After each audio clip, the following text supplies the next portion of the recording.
قرآن کو وہ اہمیت اور مقام نہیں دیا جو اس کا مقام و مرتبہ ہے. تو اس وجہ سے ہم مختلف قسم کی پریشانیوں میں، مختلف قسم کے مسائل میں ہم گھرے ہوئے ہیں. تو اب ان سے نکلنے کا کیا راستہ ہے؟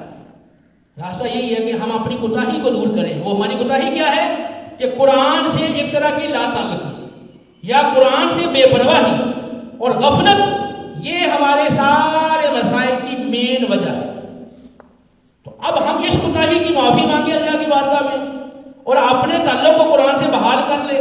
تو پھر رب کا جو وعدہ ہے، جو اس قرآن سے اپنے تعلق کو بحال رکھتے ہیں اور اس تعلق کو مضبوط تر رکھتے ہیں، تو پھر اللہ تعالیٰ کی نصرت اور مدد میں شامل حال ہوتی ہے.